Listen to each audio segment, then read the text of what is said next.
I tend to talk quite loudly, so some people here know that. I'll just do a few poems. I actually have a poem about Donald Trump, which was before he announced his presidential bid. It was just when he was just a rich white man, basically. And the title of the poem is from a newspaper article, and it's called Donald Trump's Huge New Erection. Money talks, it swears and bribes and spits, picks meat from between its teeth and sweats beside you at the bus stop, votes for British nationalists, buys albums by The Wanted, stalks TV stars on Twitter, wears replica clothing without irony. Money is rude to all weevils, it burns holes in pockets, causing ruptures for sport when we are all the same, whether born with silver spoons or generations of debt impoverished on the streets of Sao Paulo. Money is the mean little bastard aged 11 holding mirrors up towards the sun to burn the wings off butterflies, who called his father a bastard for simply standing up to him. Money is metal, the acidic taste of hangovers your mother never mentioned, the tears of 17-year-olds volunteered for war now showered with brains as bullets hit the skulls of their commanding officers. Money is old, fat, rich wankers with their tops off, dying early due to heart disease and buried in an unmarked grave, with no one left to love them when they're gone. Then again, perhaps I'd feel different if I had any. Thank you.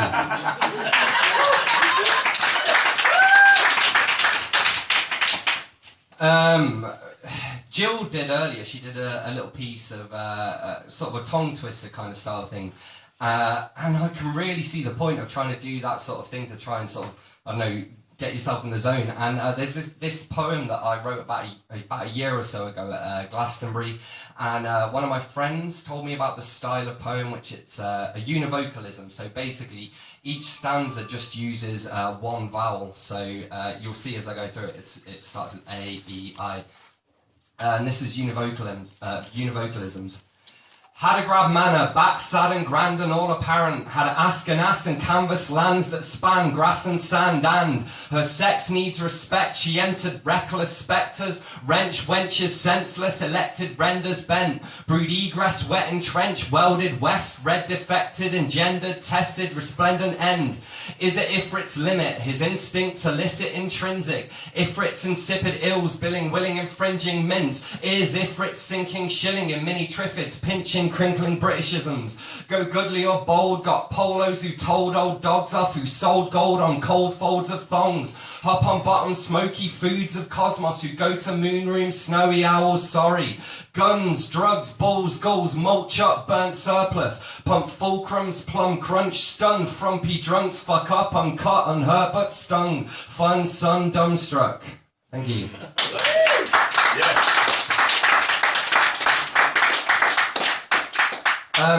Today's my birthday. I'm 27 today. That's pretty much why we're here. Yeah, you may have heard the High Wycombe contingent thing. So I do a spoken word night in High Wycombe, which is basically in the middle of nowhere. And we actually have, I would say, we have quite a few local writers and local sort of people come along and do stuff. Steve's done stuff before. Hi, Steve. You all right? But anyway, I happen to have a poem called Happy Birthday, which isn't at all to do with me, but I know it, so I'm going to do it. We don't even know how old you are or if it's your fucking birthday, but we'll celebrate shamelessly anyway in case this day comes again and we're too full of pain to play party games, passing parcels round the table. Shit, your birthday means nothing, not even to you. You survived another year, but for what? To what end? Every birthday I think it's my last, and yet you're older than I am and younger, cause time plays tricks on the mind and only the blind can lead the sighted, and it's the myopic folk who see the most, but they don't always share it with others. I was young once, it was awful. Growing older ain't much better. Got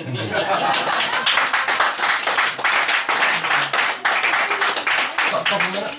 Yeah, I'm going to do one last poem. This is, I guess, one of my flagship poems, because I mean, I work in internet marketing, and so I have kind of quite... Yeah, marketing's bad. Marketing is all about lying, by the way.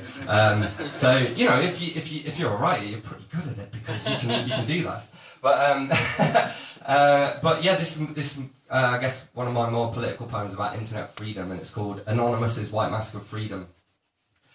Regulators of the internet, you have been warned. We will not bow down to pressure or stand idly by while you bully our ISPs into submission, stunting the organic growth of the greatest repository of knowledge the world has ever seen. Tim Berners-Lee has every right to be angry. His great invention destroyed by government entities like Alan Turing's poisoned apple, depriving our anarchic world of the greatest minds of a generation. Mohandas Gandhi marching to war armed with DDoS attacks and security breaches, loopholes in the code which lie in wait on darknet servers, proxied and clouded with secrecy where guns and drugs change hands on the open market. That is not our problem. We are righteous folk who live in peace and stylize the new world order with motion graphics and virtual reality. We write our wills on word processors, and 10 Downing Street claims to have the right to see them. But this is not 1984, and I have the right, and I am alive to show for it. So tell that to your kings and queens in their ivory thrones with ruined palaces. Information is the currency of love. Bits and bobs and petabytes whizzing through underwater pipes, panhandling along as they transmit, wirelessly encircling the badlands which fight to halt its progress. The greatest invention the world has ever seen, and they want to tear it apart and put it back together again. You feel unsafe, and then you feel the ache in your heart and mind when risky acronyms threaten to derail your whole career path. You feel unsafe in the knowledge of men with false agendas who sign edicts and ruin buildings to decide the world's future, and I don't trust them. Give me pens and paper and semen distilled in invisible ink, sacred texts that don't shake the world but which reveal your inner secrets, stirrings for girls at open mic nights, and the way your friends touch your arms and look different every day and still beautiful. Anonymous's white mask of freedom is a fag for the faithful to rally around. One man's terrorist is another man's freedom fighter, and the auditors are neither. They are the living conscience of the net which protects its best interests, sometimes shaking the law in the process. Our leaders do not lead us into greatness. They cripple us with misinformation and riddle our lines of communication, and I trust our hive mind more than anyone, man. You see, first, there was IRC, which enabled specialist interest groups to form around a subject of your choice. Then came MSN, Windows Live, BBM, and the rise of Bebo and MySpace. So far, so good. Then the web hit its terrible teens, and we signed up en masse to Facebook, Twitter, YouTube, Instagram, Snapchat, Pinterest, and WhatsApp. And now our fragmented entities are just stressed out lives lived out in public. Mass hallucinations and delirium pulling us together and pushing us apart.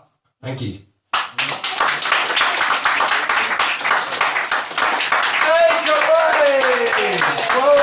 Amazing.